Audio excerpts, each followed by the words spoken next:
major components of an open-loop system. How does this type of control system differ from closed-loop system? Describe how each of the components of the open-loop system might function for a person who is tossing an empty soft drink can into recycle bin. The major components of open-loop system consists of an executive and effector. It is commonly referred as non-feedback system. It serves as output signal or condition. Open-loop systems is different from closed-loop system because open-loop system has no feedback and closed-loop system has feedback. So, when someone tossing an empty soft drink can into a recycle bin, the open loop system happens because there's a manual input or action when you do that kind of movement. So, it says that open loop system has no feedback. So, when you are tossing the can, there's no feedback or reaction to the movement that you do. So, that is for tossing an empty soft drinks in a recycle bin. Next is, how do we know that motor program exists? Discuss two of the three types of research evidence that suggest or support for the motor program motion. How does each illustrate that individuals plan their movements in advance? Motor program exists because of a series of subroutines organized into the correct sequence to perform a movement. So, we do not have time to process information about movement. Yun yung motor program. So, therefore, kailangan meron tayong plan and action properly before we initiate the movement. So, yun yung sinasabi sa motor program. So, and then, the three evidence for motor programs are the studies examining the effects of movement, complexity, or reaction. Experiments on animals that have undergone surgical elimination of feedback and pathways. Research using EMG to analyze patterns of movements that are unexpectedly blocked. These are the lines evidence of motor program. Reaction time and movement complexity. In 1960, Henry and Roger examined the reaction time of participants who were asked to respond to a stimulus by initiating and then carrying out predetermined movements that varied in complexity.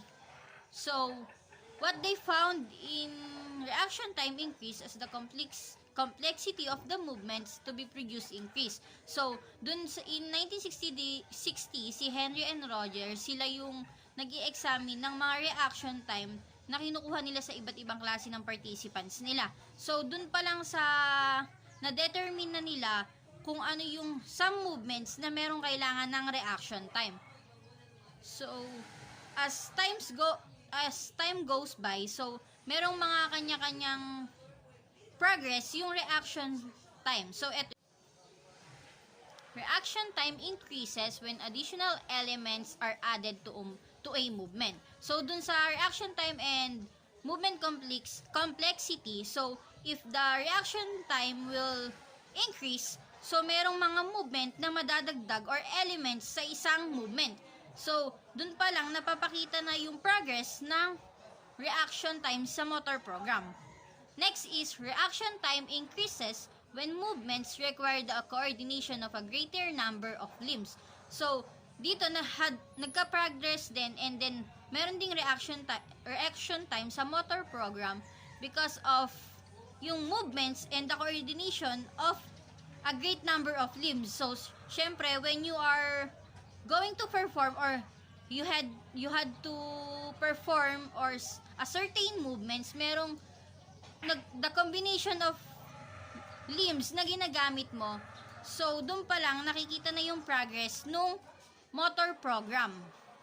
Next is, reaction time increases when the duration of the movement becomes longer. So, dun naman sa duration of reaction time. So, pag yung reaction time nag-i-increase siya, so yung humahaba yung movement na pine-perform mo. So, dun pa lang sa progress na yun, napakita na yung motor program. Then, the duration yung movement and becomes nag longer na siya.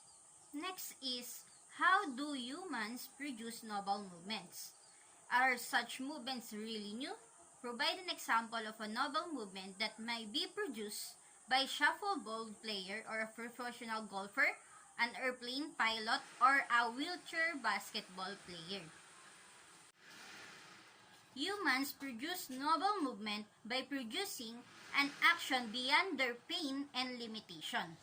Yes, because in everything that we do, the movement comes differently.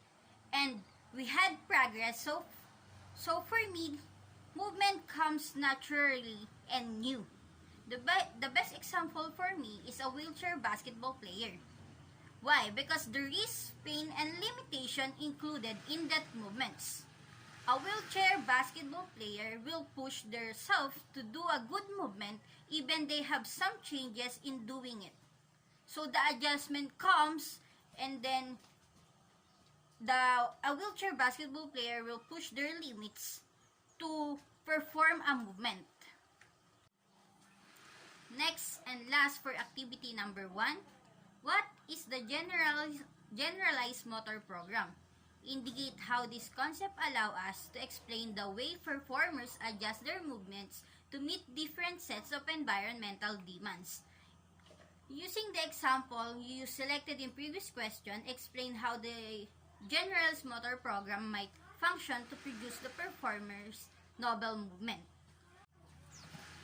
As generalized motor program is taught to develop over practice and provides the basis for generating movement sequences within a class of movement that share the same invariant features such as sequence, order, relative timing, and relative force.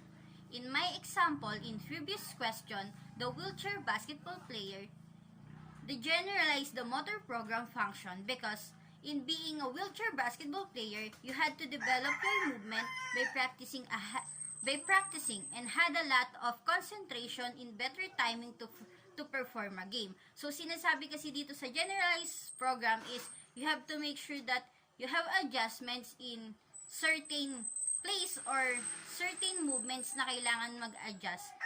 So in wheelchair basketball player, napakita yung adjustment ng isang player na hindi naman totally na ginagawa yung wheelchair basketball player, pero mag-a-adjust siya at gagawa siya ng mga practices to perform that certain movements. So, doon pa lang sa wheelchair basketball player, napakita na yung generalized motor program ng adjusting and then timing and relative force ng isang wheelchair basketball player.